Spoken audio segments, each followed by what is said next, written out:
give actual examples of way that our story has played out this week. We've talked about the ACEs test this week. We've talked about childhood trauma this week. We've talked about healing this week. We've talked about, you know, pushing people away as a result of the childhood trauma, trying to protect ourselves. So we've always talked about our central nervous system. So we're going to dive deeper into these things today. Grant making nests all over the place. So I look forward to seeing you this morning. Boy, it was hard getting on here this morning as I had a lot of things popping up on, and nothing was doing what it was supposed to do. But we're here. We're here, and it's Sunday Fun Day. I'm going to move this cage house over. It's kind of distracting. Hope I didn't mess up my nails. I do my nails myself. So, yeah, I don't have all the fancy equipment to do my nails. So my goodness, what's the deal? Y'all know I'm supposed to be here at 9 o'clock this morning. Where y'all at? Where y'all at? I'm going to wait. So give it a minute. Give y'all, it's 9:01. Give y'all a couple of minutes to get in here. Get in here. Yeah, yeah. Get in here. Yeah, yeah. Wobble with it. Wobble with it.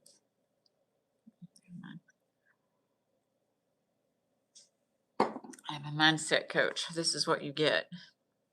It's about helping you all feel comfortable in your own skin too. So hello. Somebody's here. Somebody's here.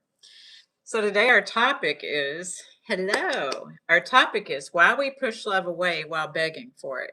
It's like, come here. No, stop. Come here. No, stop. And then love trauma and the fear of being left, because sometimes really the fear is abandonment that's never been realized. It's never been thought about. We don't even realize that we have a fear of abandonment until we, are forced to take a look at that. So we're going to talk about that today. We're kind of putting everything together that we've talked about in the week or weeks past, the ACE, the adverse childhood, evaluation experience, adverse childhood experience evaluation for adults. So we're going to talk about how that has affected us in this abandonment, because some of the things that were presented on the ACE test had to deal with abandonment. Sometimes it was mental and emotional abandonment, but sometimes it was actually physical abandonment. So we're going to talk about those things today and how that affected the childhood, and specifically about how it affected your childhood and that fear of abandonment. A lot of people are running to or running from something, and it could be fear of abandonment. It doesn't mean that it is fear of abandonment. Good morning, Caroline Whitelocks. Where are you joining from this morning? Thank you for being here. So, yeah. So my name's Stacy. I'm a mindset coach. I'm glad that you all are here. And life on life's terms coach, because life is life in these days and times can be hard. So I set my intention every morning to get on here and to help at least one of y'all. Hello, chosen law. It's good to see you this morning.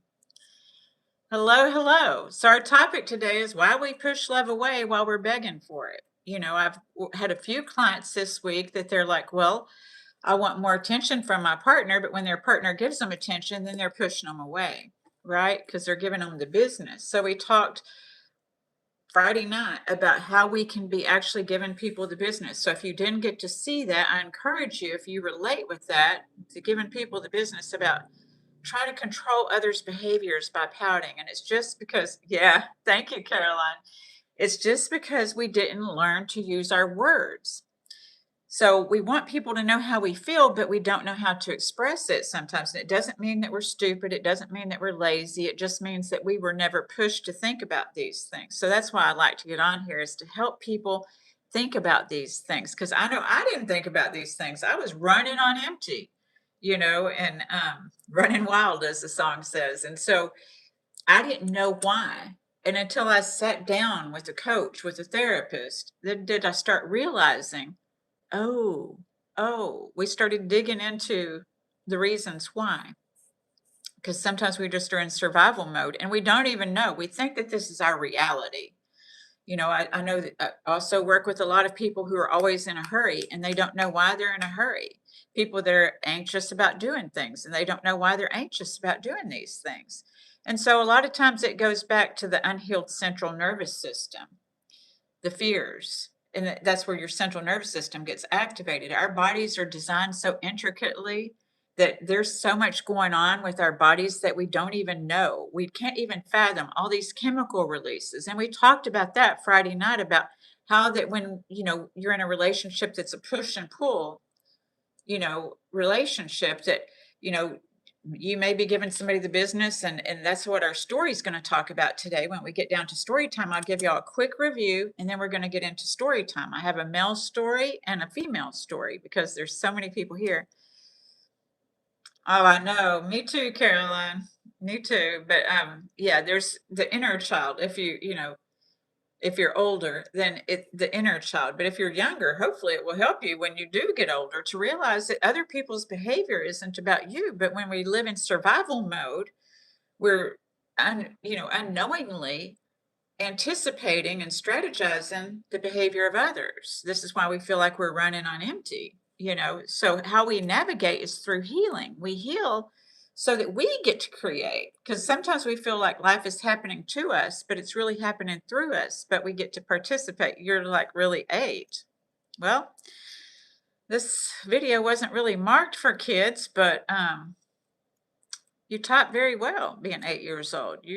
But I'm not surprised because kids these days, they grow up on these computers typing and all of this. Okay.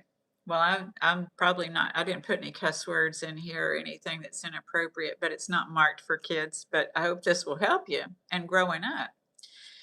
So I don't know if you grow up in a dysfunctional household, and everything. Don't go in your household asking if they're dysfunction, because no, we don't typically know. We don't typically know. When I grew up, or when I got older, when I was, like 18, people told me, Stacey, your family put the funk in dysfunctional. So anyway, we're going to go ahead and get into the story. It's 9:06. Thank you all for being here. So what we're talking, Rodolfo, my hero too. Thank you for being here. So what we're talking about today is our weekly summary: forgiveness, compassion, communication, and the ACEs. Well, thank you. I appreciate that. So hopefully you'll enjoy our stories today. We have 2 stories, and we're just going to kind of do the review here of the whole week, putting it together so we can file it away. I think that next week's topic is kind of what we're talking about today. Hi, Rafa Wahid. Hello. So the topic, Robbie, you didn't know I was live? Really? I'm glad that you're here. So we got Rodolfo and Robbie, and Caroline Whitelock says she's 8, guys. So I don't know. Y'all keep it clean. So everyone, the guidelines here, there's not much guidelines, but we don't talk about religion. We don't talk about politics. We sure don't talk about my age on here. And so, and we're respectful to one another. If you're not respectful, if you start being disrespectful, Robbie's here, Rodolfo. So if you're disrespectful, you will get put in timeout. Okay, here we go. So this week's conversation centered around how childhood experiences, emotional wounds, and unresolved pain shape the way that we love, the way that we communicate, and the way we react, forgive, and protect ourselves. We explored how many of the behaviors we struggle with in adulthood, and not signs that there's something wrong with us, but learned survival patterns, like I was talking about, that were created long before we had the emotional tools to process the pain safely. I hope that Caroline here is not having to learn this in her young age, because from 1 to 12, we don't realize everything that we experience from 1 to 12 is going to be the imprint, the ingrain and embedding in our system. So Caroline, if I can tell you one thing now, is that other adults' problems are not yours, darling.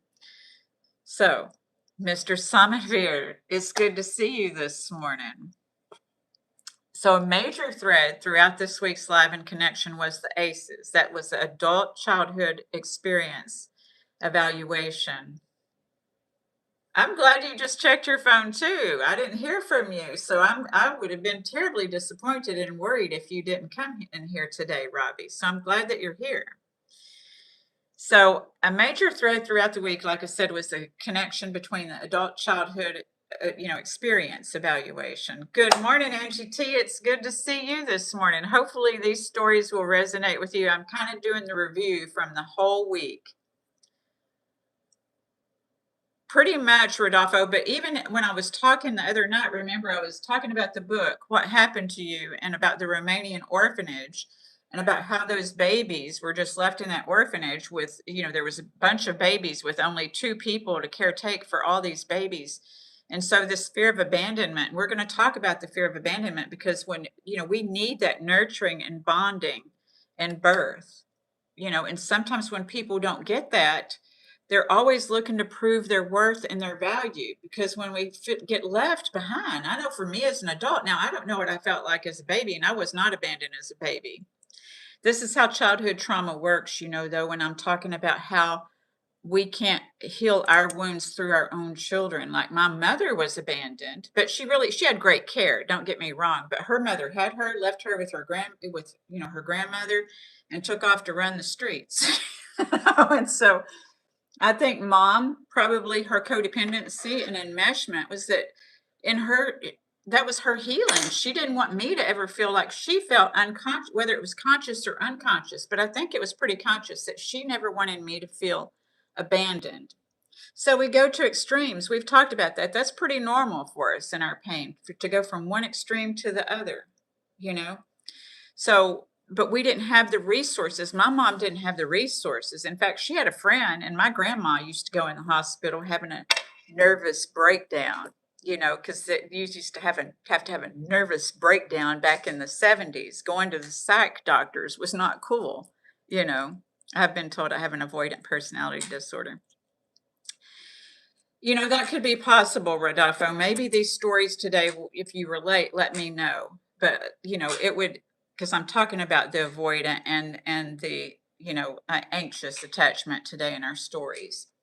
So sometimes what happens is when we've experienced trauma or we have expectations of somebody hurting us, we may want to just keep a healthy distance. Good morning, 5 Elements Infinity. It's good to see you.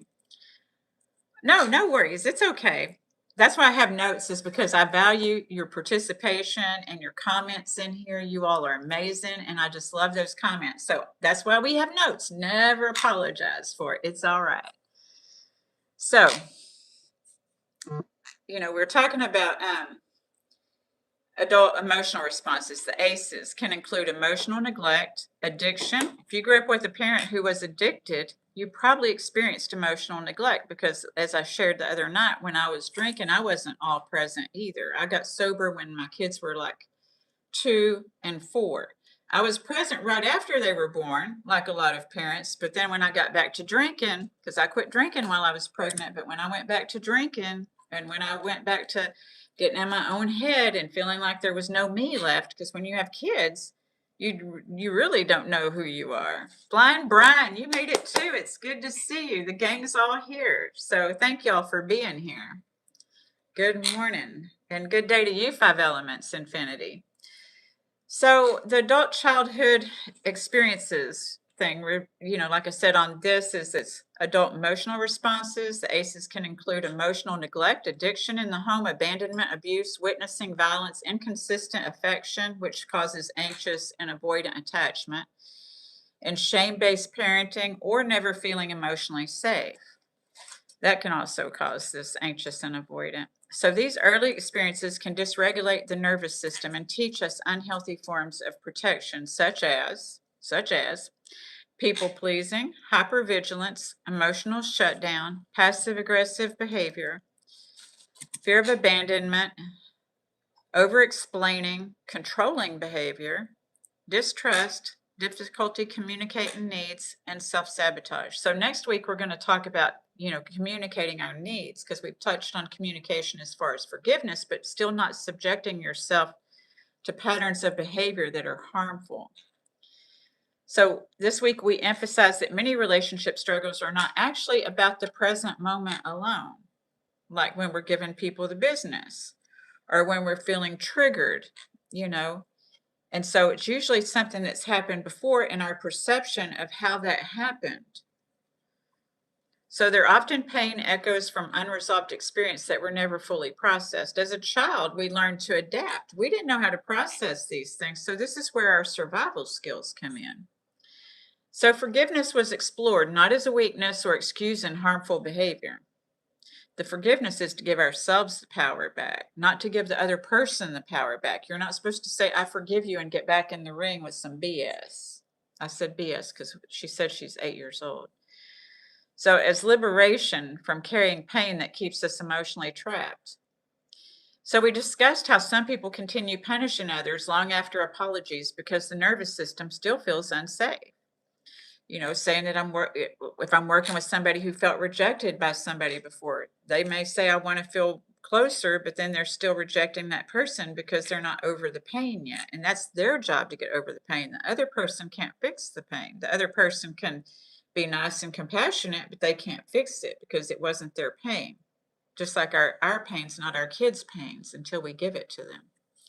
And that's not to find us at fault. We didn't know, all of us, for all of our behaviors. If we would have known better, we would have done better. So that's what this channel is intended to do, to help us to be able to look at these things that we were never taught to look at, that we were never taught how to process. And it's not because anybody was being mean to us.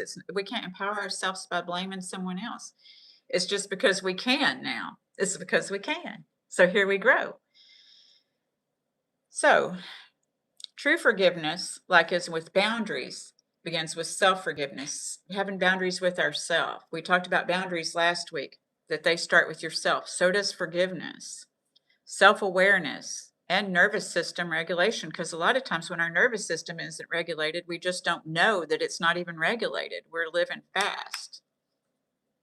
Luis, I didn't have anything to forgive you for that I know of.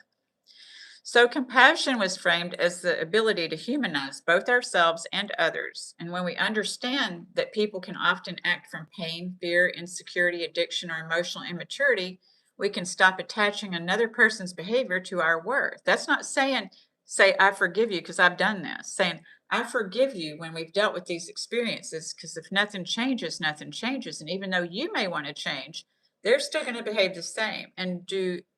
We get to a point where it's like,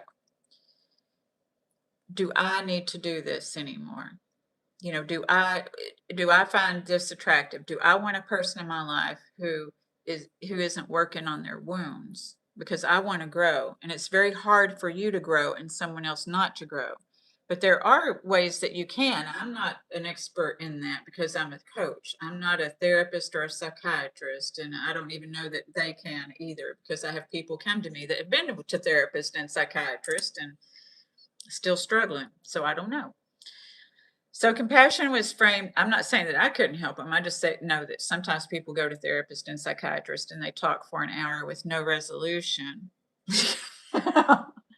So compassion was framed as the ability to humanize both ourselves and others when we understand that these people have these things. So we understand that hurt people, but we're not judging, we're discerning.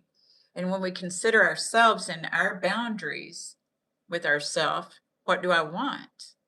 A lot of us weren't taught to do that. So next week we'll be talking more about what do we want and why is it hard for us to receive, because a lot of people want people to give, but they have a problem receiving. So what I say, am I refusing help to get self-esteem of my worth? That'll be the topic next week. So communication became the bridge between healing and connection, especially learning to communicate with yourself. When I work with people on chakras, the relationship that you have with yourself and source is the most important relationship that you can have, because that's the one that extends out to others. How you feel about yourself is what you're going to connect with or not. So many adults were never taught emotional language, boundaries. It wasn't even thought about, until like the 70s. Many adults weren't taught these things. Emotional language, boundaries, or healthy conflict resolution. Some of us grew up in a house where people didn't see conflict at all. All of a sudden, stuff's happening that's changing the whole dynamic, and they didn't even know there was a problem. Then there's other people that there's problems going on for years and years, and it seems like the same story, different day, and this keeps the nervous system dysregulated. So communication became the bridge between healing and connection. Many adults were never taught these things. Instead they learned silence, giving people the business, blame, withdrawal, criticism. I would have done this if you wouldn't have done this, or if you would have done this, then I would have done this. But how does it feel? How does it feel? That's an old school adult punishment when we're just doing that, you know, a tit for a tat and a this for that. That's not about growth. That's not about growth, but it's a learned behavior. So healing communication, okay, I didn't finish the list. The beautiful list, right? The beautiful list, but you get the blame. Okay, Louise, I hate that. I can, we can talk about boundaries, and hopefully these stories will resonate with you. So learn silence, blame, withdrawal, criticism, or emotional manipulation, right? This is how a lot of people, when we're talking about, we also talked about the cluster B personalities, that some people will tell you they'll give you something. And so you perform and then you don't get it. And then they may say, well, you didn't do it good enough. And you might have done the best you could. And so this is really tearing you up. This is tearing you up, you know. So healing communication requires slowing down, processing emotions, regulating reactions, and learning to express needs. Honesty instead of reacting from emotional survival patterns. Because when things didn't make sense when we were a child, we learned to adapt and we learned to make up these stories to the negative side to anticipate and to strategize other people's behaviors so we didn't feel the pain of getting our feelings hurt, or we didn't feel like we were build bridges, not walls. Exactly. Exactly. Thank you, Flying Brian.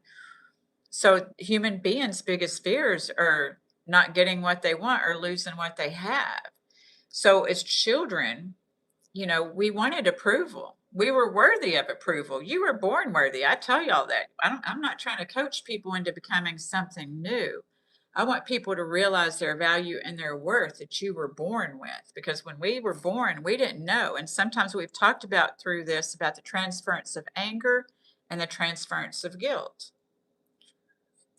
She say, if I no, go kick me out. Oh, if you say no, she kicks you out. Okay. Shalaron. Pray request for my husband, my children, permanent job.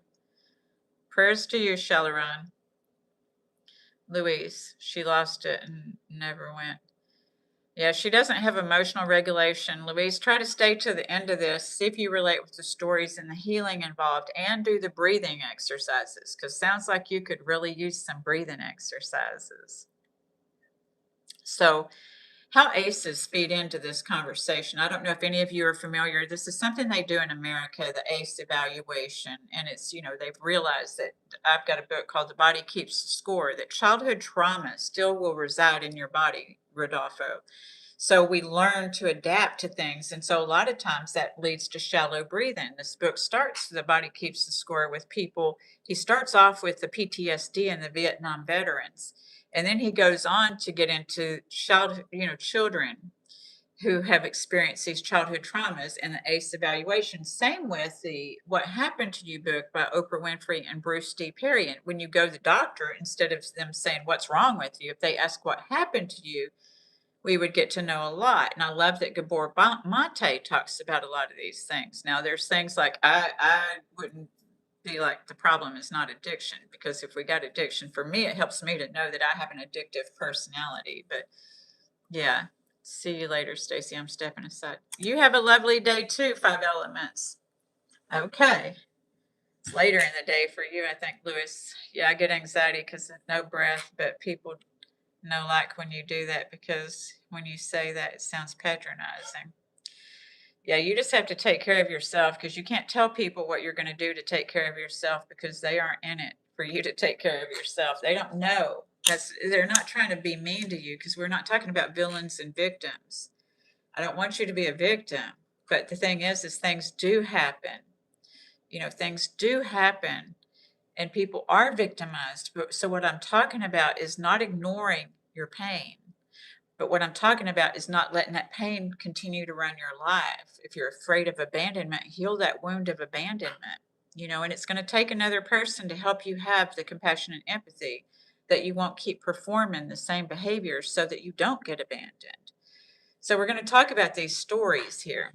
So the ACEs can create survival-based relationships. When a childhood feels unsafe, love and fear can become emotionally connected, and this can create adult relationships driven by anxiety, control, avoidance, Rodolfo, avoidance, or emotional dependency. I cannot physically do your breathing exercises. This is something I felt ashamed of and hidden. It's okay, Rodolfo, because I also say when we do those breathing exercises, just to do the best you can, because not everybody can. Just doing the best you can, at least slowing down a little bit. Maybe you can't hold it for 4 breaths. Hold it, just for whatever you can. I cannot breathe that deep without releasing air quickly. I understand. It's okay. Just doing the best you can. Do you feel like still you get to slow down a little bit, Rodolfo? Because some people do have, problems with breath. That's why I say just do the best you can. And thank you for sharing. And don't feel embarrassed. I can tell you not to feel embarrassed, just like people say, don't cry. These are also dialogues that just got put out to us. And so this is what I'm talking about. Just like we know, I said the example 7 plus 5 is 12. We know this. We will automatically tell people not to cry because that's what we were told as kids. Sometimes we were told, don't cry, or I'll give you something to cry about. Sometimes we were told, suck it up or dry it up, so we weren't allowed to express our feelings. So that's why we pout sometimes, because we don't know how to express disappointment. We certainly don't know how to express it with our words because we were shut down. So we grow up into adults that have been shut down, and that's what our stories are going to be about today. Is sometimes we didn't get to know our own needs because we weren't able to express them because our parents' parents weren't able to, and their parents, and so on and so forth. So we're not blaming anybody, but we live in a time now where we don't have to do that. We don't have to. So dysregulation becomes normal if chaos, criticism, inconsistency, emotional neglect were common in your early life. If the nervous system may constantly search for danger even when none exist. I know when I was a kid, the brawls would break out. We had brawls in our family in Texas, and so dad might be out fighting in the street. He might run a car up a telephone pole. Then I've told y'all about vacations and gathering guns. So there was definitely. Good morning, Christian. I'm glad you've arrived. So there was definitely childhood trauma. Now we were learning to survive. That's learning survival. But did I know we were learning to survive? I still this day don't know if Dad was going to shoot him or us by us getting those guns. But I just knew to be scared because guns. I knew it, but then we would go back to Dad and everything would be fine for a while. So this is why I talked about the need for boundaries. We don't necessarily, because we forgive somebody. And I'm not saying my dad was bad. My dad was a good man. He did the best he could with what he knew. He did. And he had, dreams and goals and visions for me, just like a lot of dads do. But he just didn't know how to help me, and support me in creating those. So communication gets stunted is what happens. Many people never learned how to express their emotions safely. Instead of calm communication, they learned shutdowns, explosive reactions so that they could be heard, guilt, silence, or people pleasing so they could be seen, so they could be heard. Robbie, I'm so glad we got gun control laws in Australia. I know. I think America is one of the worst places with guns because I'm down here in Mexico and my American friends will be like, Stacy, you stay safe down there. And it's like, the only folks with guns down here really are the cartel and the police. And as long as I don't buy drugs or borrow money or piss the police off, I'm pretty good, I don't have to worry. There's certain places like in every country that there's a bad neighborhood. There's neighborhoods you don't go into. That's all over the world. So forgiveness feels unsafe. We start being guarded. This is where that term guarded comes in. So being guarded, and that's why people will be pushing people away. They want attention, they want affection, but then they push people away because they're being guarded and they don't know when to let that guard down or how to let that guard down. Because the wounds are so deep, and it isn't just the person that's in front of them. It's other people that have come along before that and what they've told themselves regarding and their process, because they didn't learn how to process in a loving way. So if pain was repeated throughout life, letting go can feel vulnerable, and the body may believe staying angry or guarded is the only protection. I know that I had to learn in therapy how to breathe, like Robbie's saying. And I also had to learn, I forgot what I was going to say. This is why I have my notes, but my notes don't always.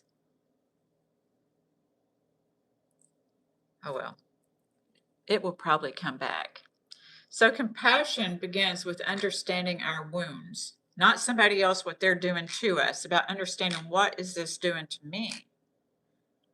How is this affecting me? What is happening right now? What is happening? So when we understand where behaviors come from, healing becomes possible. Awareness allows us to respond differently instead of repeating inherited emotional patterns. That's all. So we're going to talk about the female story. Are y'all ready for story time? Take your breaths, do the best you can, because I know sometimes it's hard to do them. Just do your best. So for me, I do this breathing so that I can but do your best, because I'm regulating and regenerating. I hope that no matter how long it is story time. So we're going to just do 3 breaths this time. And then at the end of the story, yes, Flying Brian, at the end of the story, we'll do the final breathing before I come back on here tomorrow night at 6 p.m. Remember, it's an hour earlier tomorrow night. So her story, but let's breathe first. And then we'll do the guy's story. So I'm so grateful to have everybody here, this being an inclusive community. So let's take a breath in. Hold it. And release. So we can get focused, right? Breathe in. Grinch loves to breathe in. Hold it. And release. Breathe. Hold it. And release.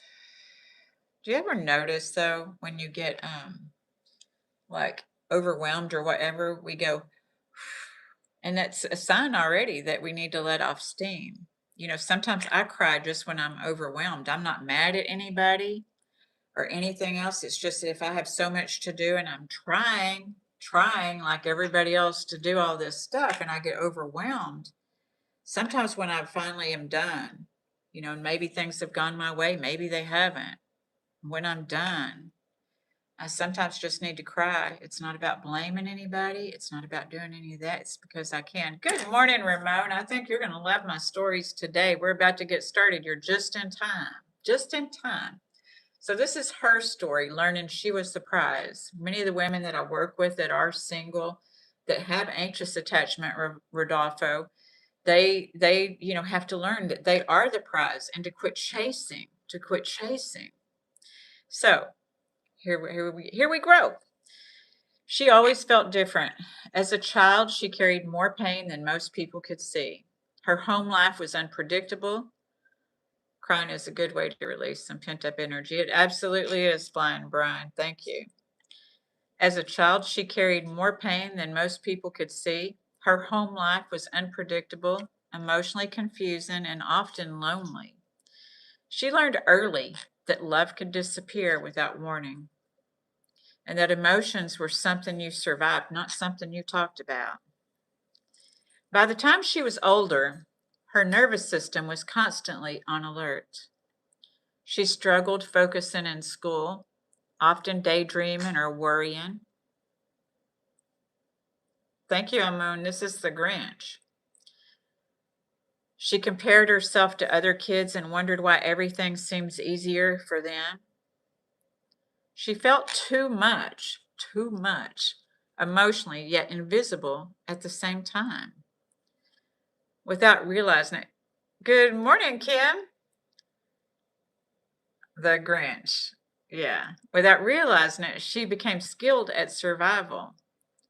One of those survival skills became relationships.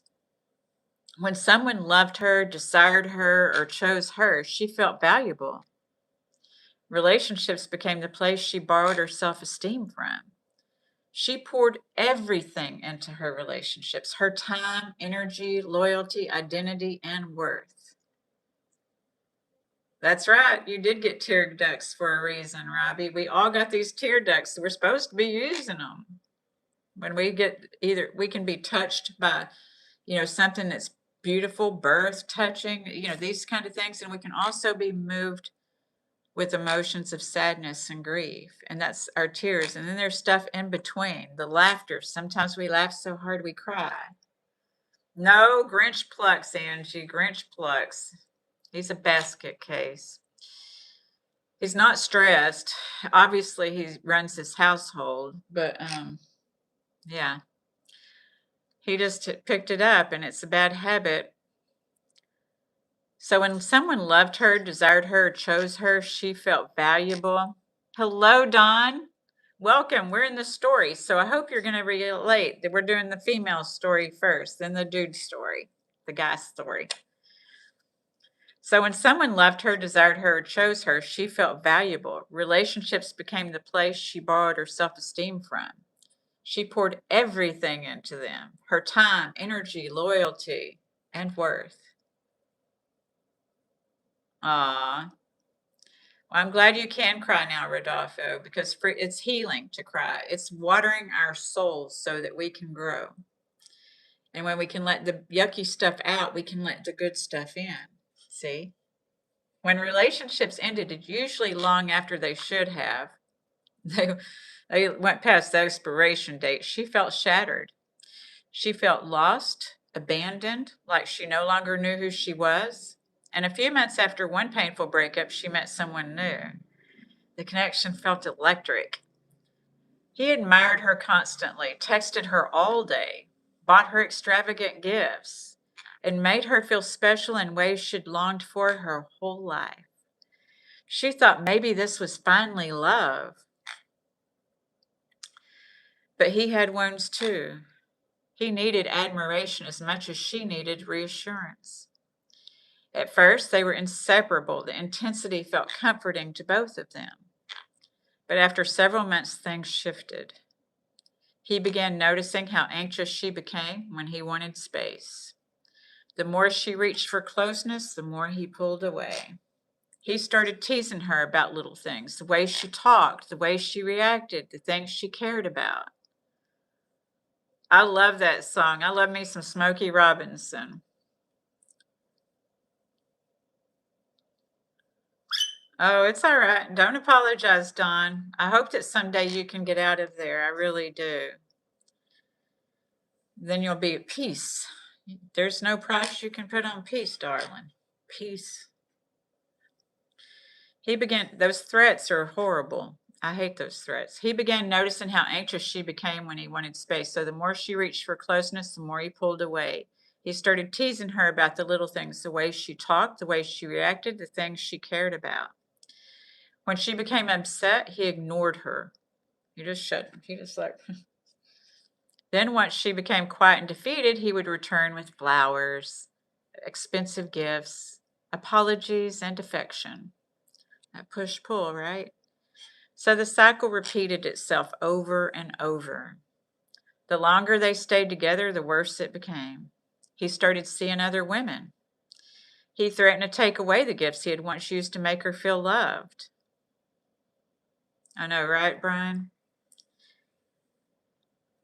He mocked her sensitivity and told her she was too emotional. And when she cried, he called her dramatic and claimed he was just joking. Her nervous system became completely dysregulated. It wasn't funny, was it? She stopped trusting herself. She obsessed over what she did wrong, replayed conversations in her head, and monitored his social media constantly, hoping for reassurance that never came. Eventually, he left, and while he appeared happy online with someone new, she was left drowning in sadness, confusion, and emotional withdrawal. For the first time in her life, she became desperate enough to seek help. Therapy changed everything.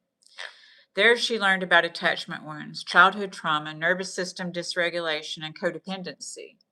She began attending CODA meetings and slowly started understanding that her longing for love had never been really about him. It was about the little girl inside her who never felt safely chosen. She learned that love could not heal abandonment wounds if she abandoned herself in the process. Healing was uncomfortable. She had to sit with the loneliness instead of running from it. She had to learn boundaries, self-worth, emotional regulation, and how to stop confusing intensity with intimacy. And then one day, after months of healing, he came back. He came back. The texts, the gifts, the promises, the love bombing. But this time it was different. She no longer needed someone else to tell her she was worthy.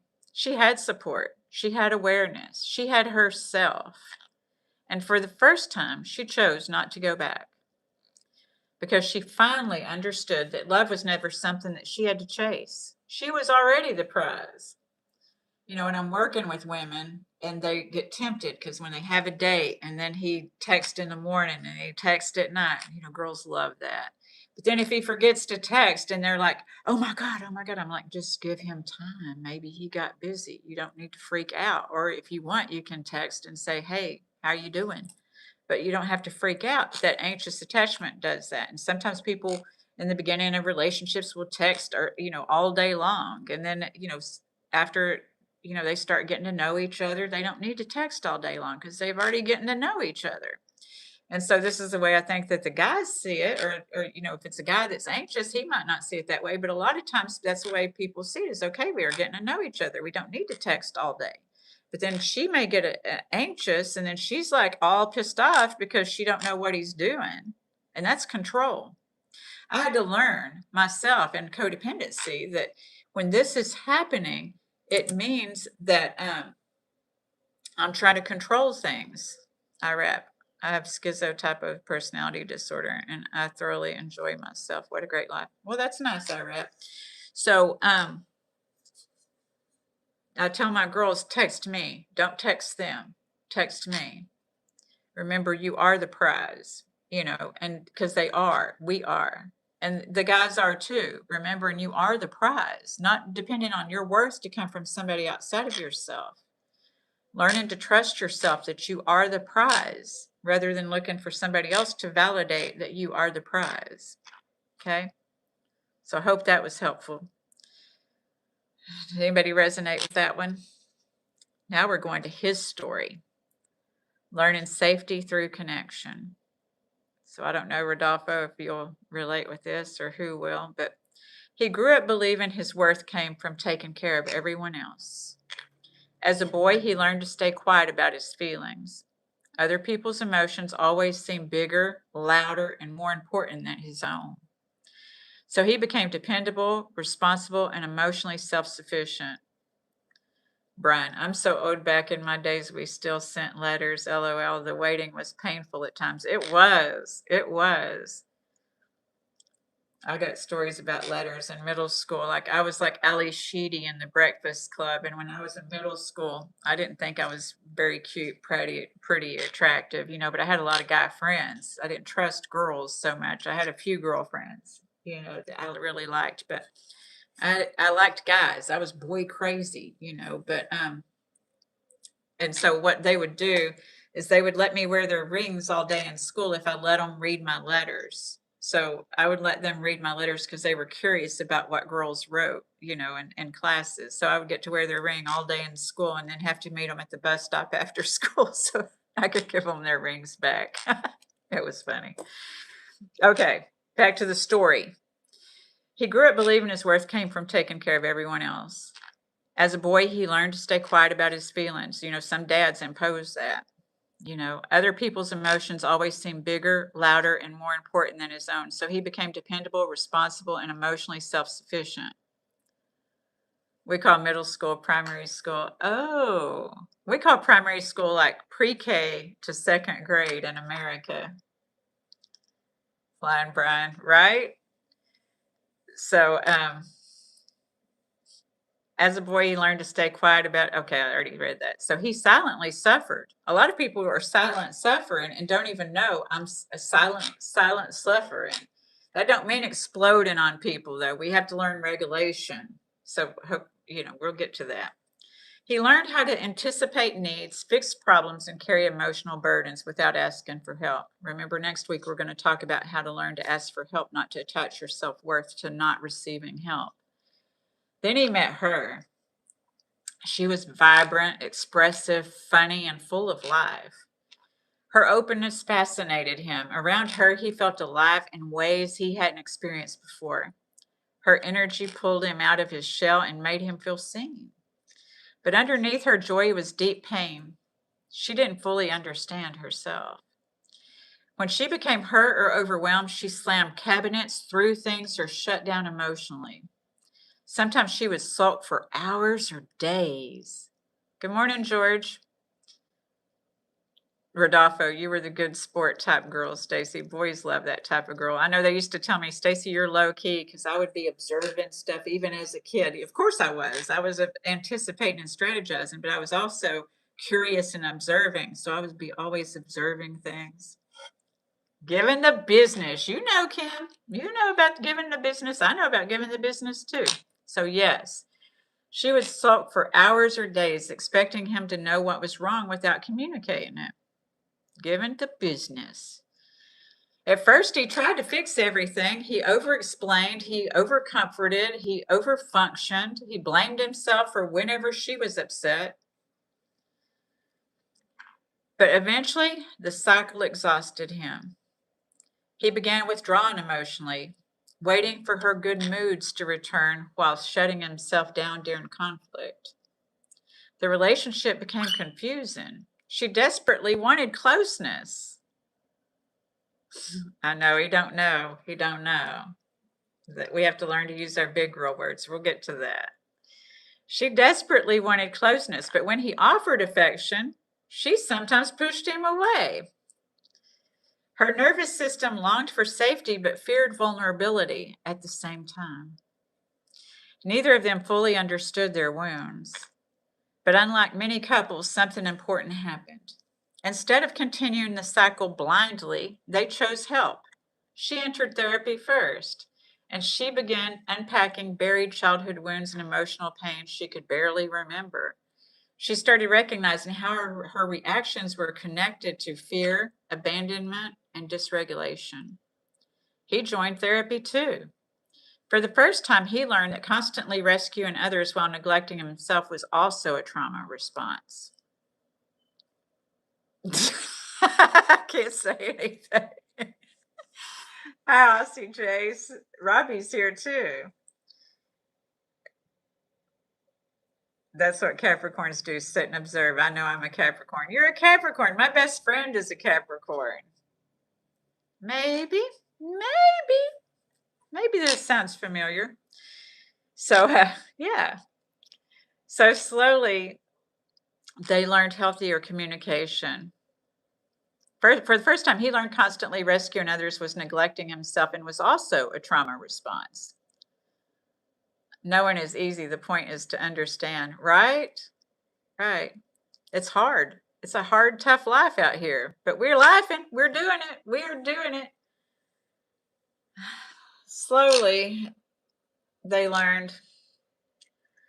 All right, Luis, good luck. Because those who I know, but you know what? I think Luis is either a teenager. Thank you, Kim. But I think he's a teenager or, yeah, he's ridiculous. He can't spell ridiculous. I think he's a teenager or a kid. There was a girl on here a while ago, and I hope this will help her. She was 8 years old, but typically these videos, it doesn't say it's made for kids. When it asks, does it made for kids? It's not made for kids. So I don't know. I don't know. I know, right? So slowly they learned healthier communication. Sometimes sometimes it's kids. We're slow learners. I know. They learned healthier communication. They learned to pause instead of react, to express feelings instead of expecting mind reading, to comfort instead of control, to listen without defensiveness. That one's hard, right, y'all? To listen without defensiveness. To regulate instead of escalate. Robbie. Bye, Louise. Told you to breathe. That's me. Right? I know, Kim. I know. I know, darling. To regulate instead of escalate, right? Just breathe. Robbie told him to breathe. Just breathe, darlings. We don't need to escalate. Right? Right, Brian? So, most importantly, they stopped viewing each other as villains. They began understanding that they were two wounded people trying to feel safe with the tools that they had learned growing up. Healing didn't make them perfect. Nobody is, right? But it made them conscious. Oh, thanks, McGlove, though, for stopping in and saying hello. We always love seeing you here. We got Robbie, Flying Brian, Kim, and Ramon, and Aussie Jace. We're all in the house. Angie was here and Dawn was here, but I don't know if they're still here.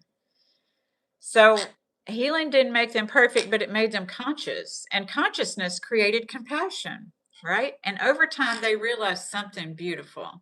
They were not responsible for fixing each other, but they could become safe places for healing, honesty, accountability, and growth. Not victims, not villains, but catalysts for transformation, right? Okay, good. I'm glad you're still here watching Grinch pluck and do whatever he does. So now we're going to talk about the mirror of fear and how these two how our trauma, and we're attracted until we heal, the mirror of fear, how trauma creates opposite behaviors with the same wounds. So what's powerful about both of these stories is that underneath the behaviors, both couples are actually struggling with the same core fears. I am a Leo. Robbie's a Capricorn. Yeah. So I am a Leo. Oh, Leo. I like to say I delegate very well. I ain't bossy. Am I, Kim? So what is powerful about both of these stories? Yeah, Kim, Scorpio.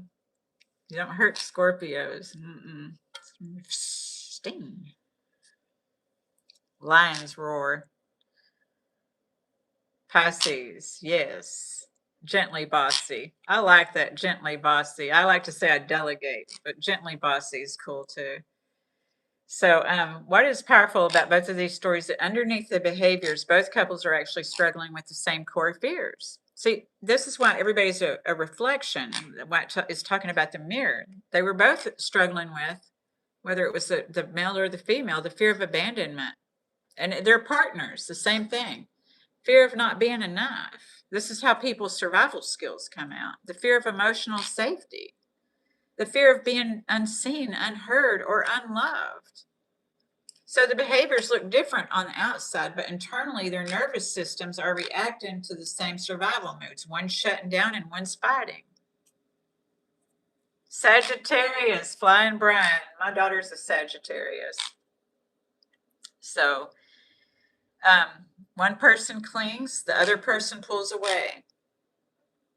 One overfunctions and one shuts down. One chases reassurance and one avoids emotional intensity. But both are trying to avoid pain. Yes. Yes. So this is what unresolved childhood trauma and nervous system dysregulation often do. The body learns survival strategies long before the mind understands what's happening. So when children grow up emotionally unsafe, neglected, criticized, abandoned, or inconsistent environments, the central nervous system adapts for protection. So the problem is those survival strategies that once protected us in childhood often become destructive in adulthood. That's the problem. So the woman who clings is not crazy. I create them. I create them, but I also feed them into Chat GPT. So I decide what the storyline is going to be about and then feed it into Chat GPT. So me and Chat GPT are incredible creators because I use Chat GPT to put it in the order. But I come up with the story. So I put the story in there and then the order comes in because I just start. than ChatGPT. But these stories may sound familiar. They may be my own, and they may be somebody else's. So, they were probably my own at some time too, even if they're somebody else's. Well, Sagittarius and Leos, and I think all fire signs can be like, yeah, yeah. Me too. Me too. So some of them, are different aspects of me.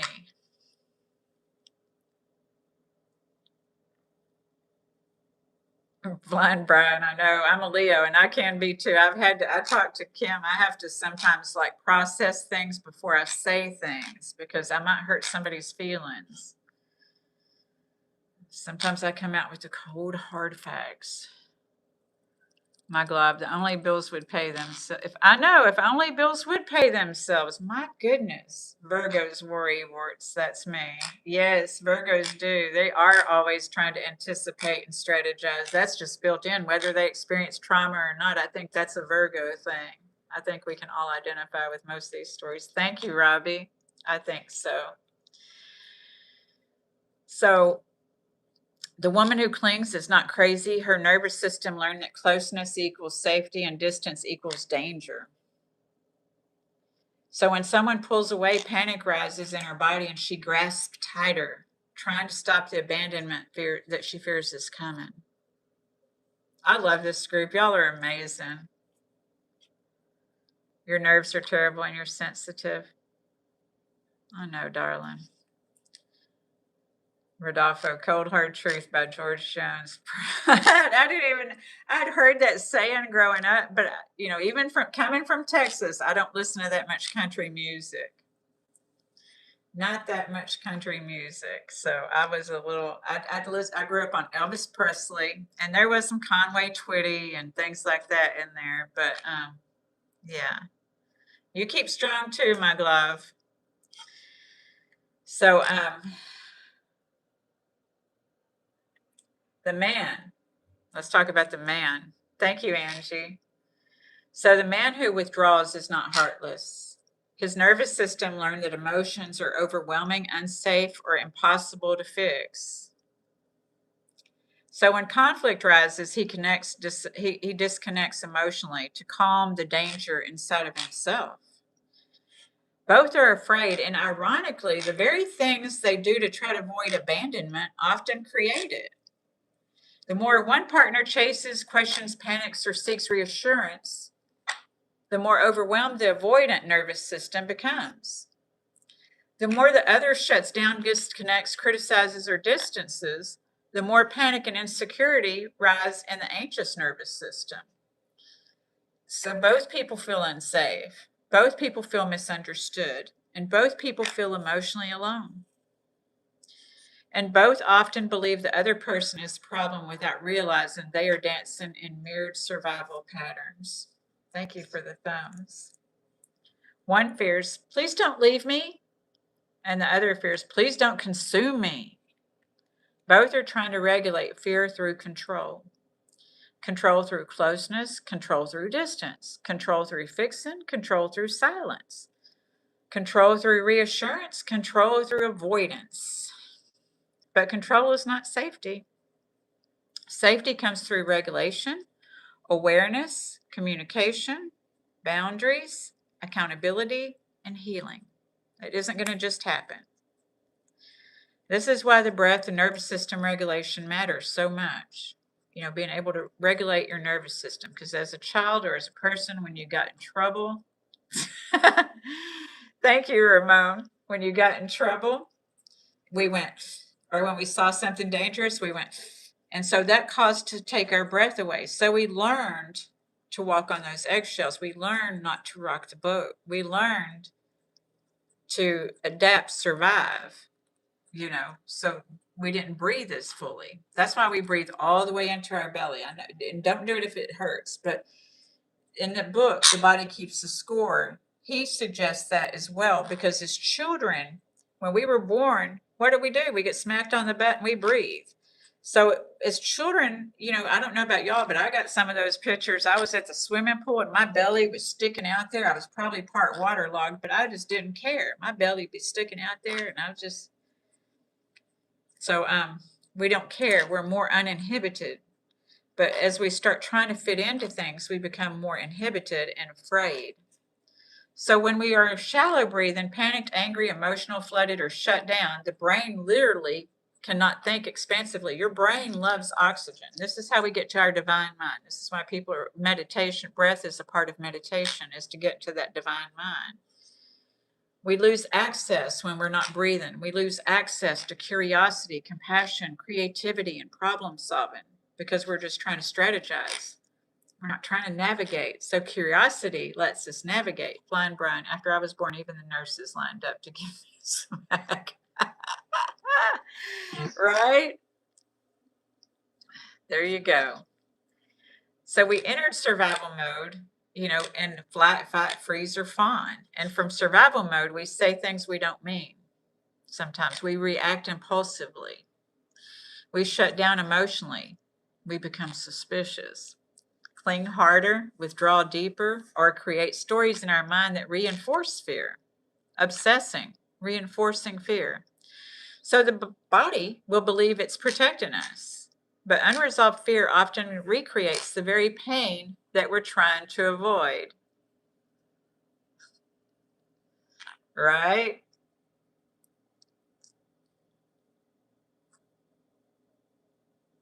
So the body believes it's protecting us. That's funny. Like, I don't give a what you saying, Brian. You had a cute. All right.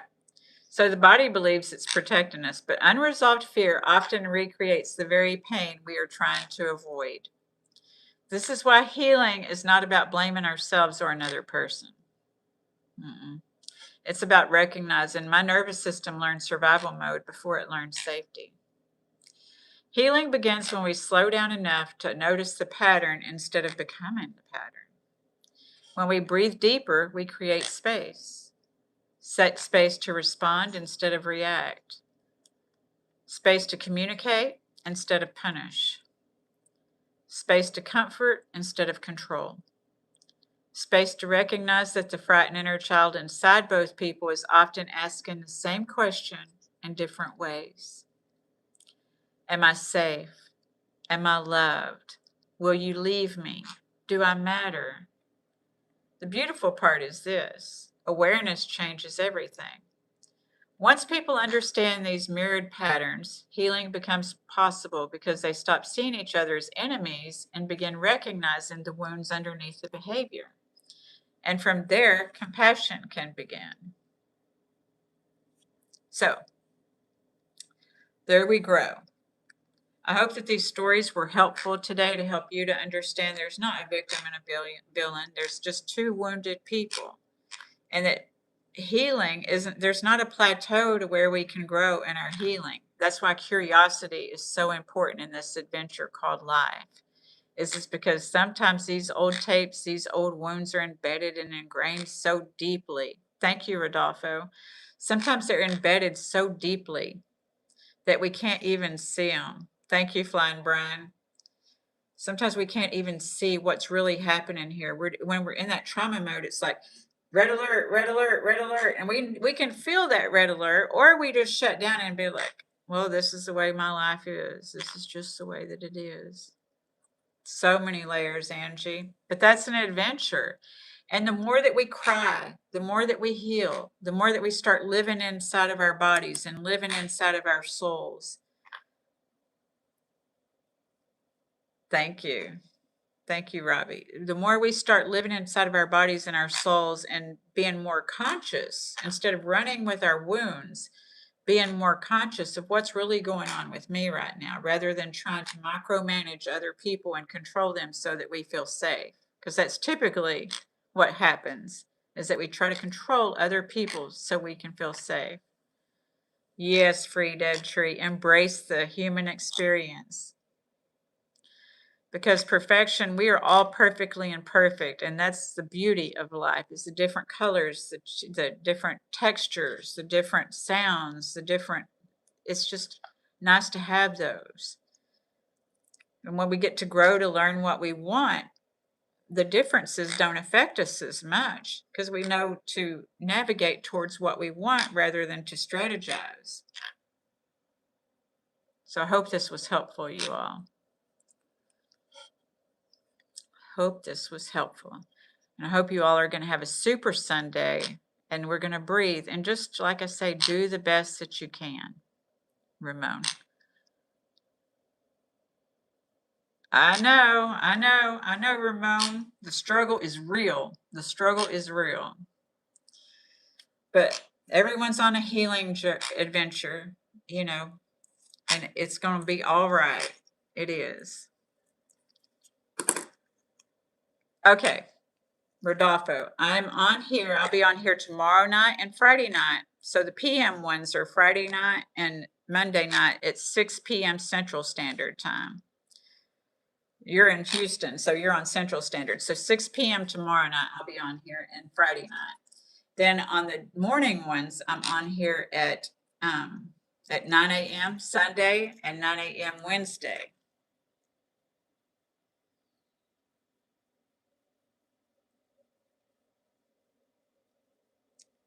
So those are the times that I'm on here. I'm thinking of doing a podcast on Thursdays talking about addiction, because a lot of people have addiction because it's not just drugs and alcohol. There's addiction to all kinds of things.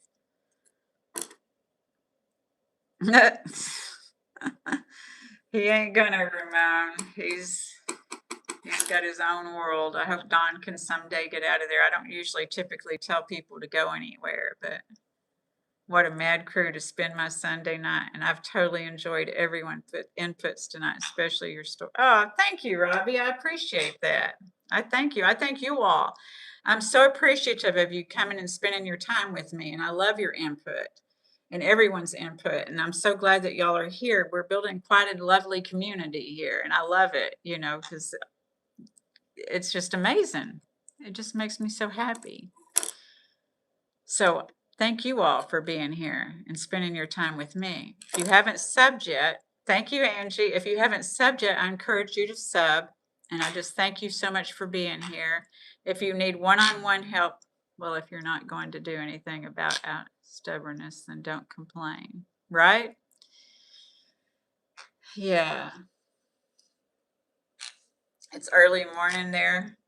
Flying Brian, you're in Canada, aren't you? I mean, Flying Brian, did you fly? Do you fly? So, it is a great community. All right, y'all. Let's breathe and get regulated. For people who throw, you know, when we get thrown under the bus, it doesn't feel good. When people chop off their toenails, it's 9:07 there. You're an hour behind me, Flying Brian. 1:07 a.m. Oh my goodness, Robbie. I don't know why you can't see Robbie Rodolfo. Did you hide him in the comments? I don't know what all you can do in these things. Check your comments. When you touch your screen. Y'all know I'm afraid to touch my screen. When you touch your screen, see, because sometimes I miss comments too. Flying Brian, no, just like. Ah, cool. Well, Grinch is so happy. See, Grinch tends. Robbie, Monday, yes, I can't see him either. That is so weird. So weird. So I'll pass the messages across. Robbie says he can't see you either, Rodolfo. I need some water, and then we're going to breathe.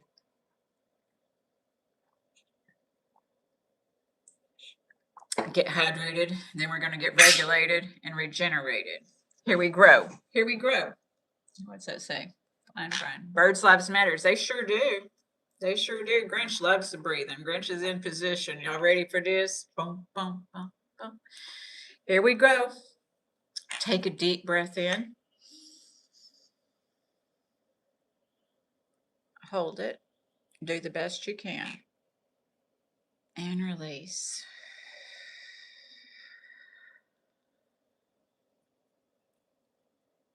Don't push yourself. Just be comfortable. Breathe in.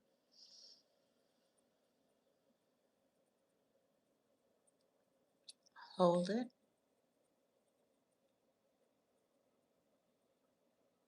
Release.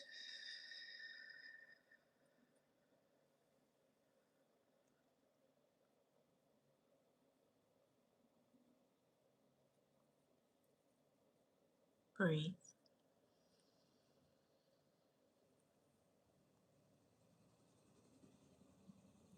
Hold it.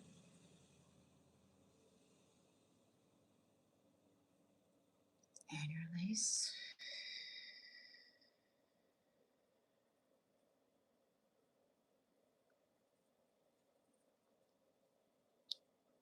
Two more.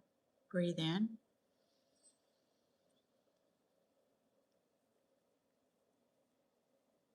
Hold it. And release.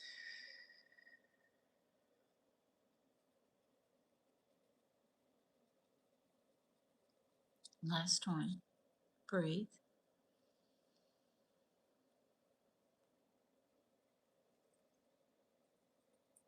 Hold it. And release.